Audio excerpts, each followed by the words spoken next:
Randy Wills will speak, and then after that it's open mic until you guys want to go. Thank you, Nick. Good evening, everybody.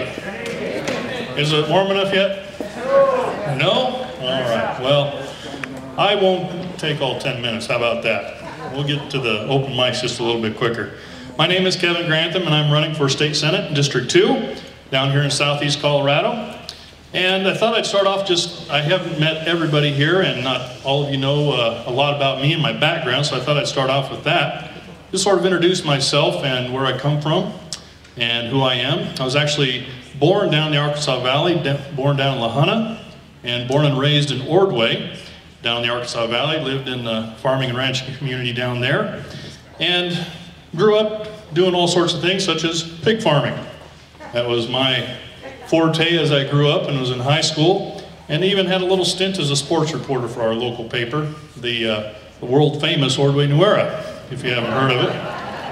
But some of my experiences as I was growing up, and when I graduated from high school, I went to college out in Liberty University in Lynchburg, Virginia. Graduated from there. You have heard of it. Been there. Graduated from there with a BA in religion. And worked through college, through work studies, through on-campus jobs, highway construction, restaurant jobs, delivering pizza, which a lot of college students have to do nowadays in order to get through school, and that's one of the jobs that I had. In fact, that's the job that I had when I met my wife, Caroline, right back here. Say hi, Caroline. We met in Lynchburg and got married, and her and our children, Rachel and Justin, we moved back to Colorado and back to Ordway. And eventually we moved up to Canyon City, which is where we live now. Both of our children graduated from Canyon City High School, and our daughter is actually teaching English over in China right now.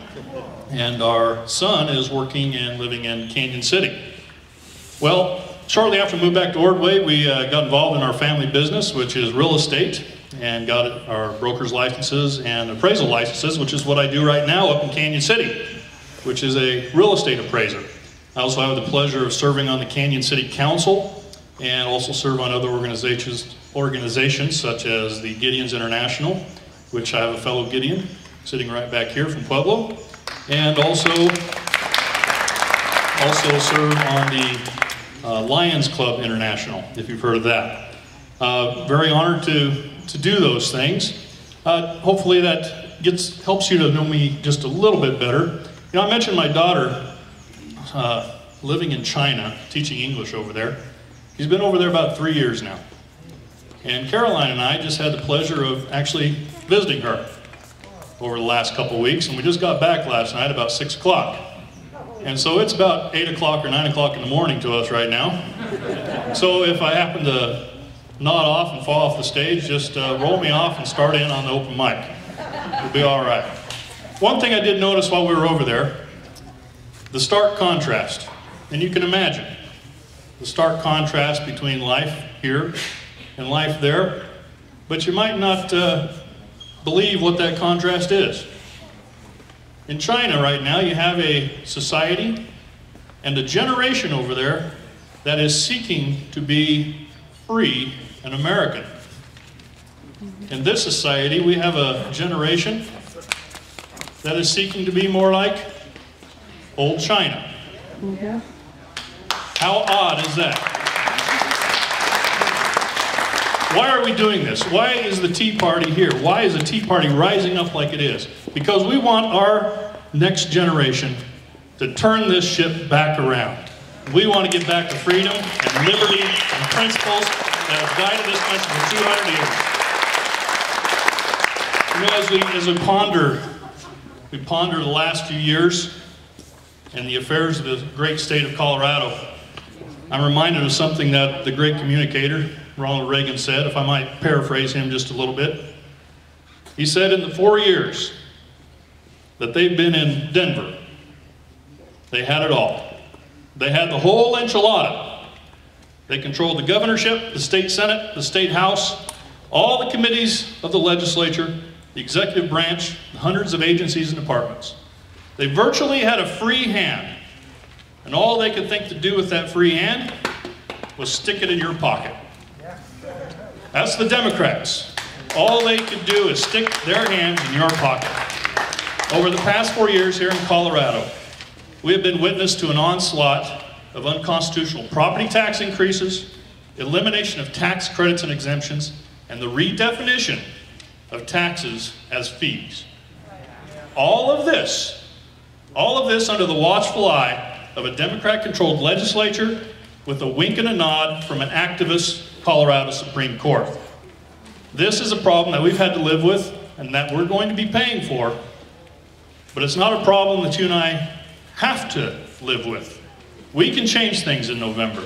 It's time for us to take back our legislature. It's time to clear the bench. It's time to de-Ritter Denver. And it's time for government to start living within its means.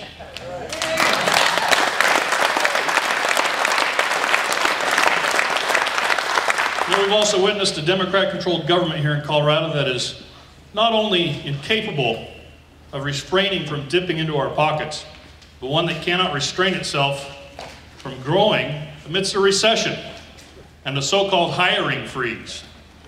We are witness to its ever-growing and far-reaching infringements into our liberty and our freedom, into our local schools, into our homes, into our churches, and into our own cars.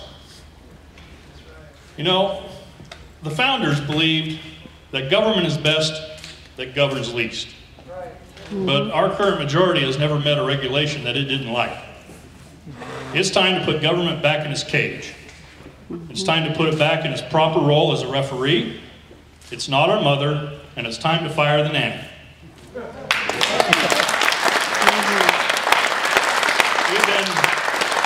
We've been witness to a legislature and a governor who do not trust you. They do not trust you with your constitutional right to keep and bear arms. At every turn, they've killed legislation that would protect the right and instead forwarded bills that would further restrict it. Jefferson said, "Laws that forbid the carrying of arms disarm only those who are neither inclined nor determined to commit a crime." In other words, gun control isn't disarming the criminals. It's disarming you and I, the law-abiding citizens. It's time for our legislature to stand up to the gun control lobby and make it clear that the only reason that we ever need to own a firearm is the Second Amendment to the United States Constitution.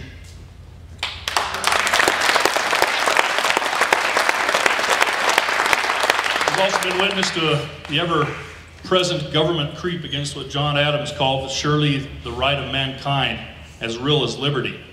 He was referring to our property. No more so anywhere than in southeast Colorado has the battle line been drawn between a land-grabbing government and the landowners, the farmers, and the ranchers. You know, whether it be the chipping away of these rights along the shores of the Arkansas River or the ever-looming threat of a federal land grab down in Pinyon Canyon, what is at stake in this battle is nothing less than the economic viability and vitality of an entire region of this state and the very liberty of each and every individual in this state as the government gets more and more power and more control over our land. It's time for this state, it's time for our new governor, and it's time for our congressional delegation to draw the line in the sand and say to the Army and to the federal government, no more, here and no further. That's it. It's time for our Republican Party, and it's time for us as a state to get back to those core principles of conservatism, which we all cherish, which we all share.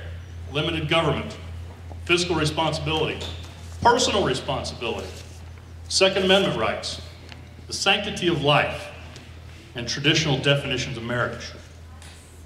My name's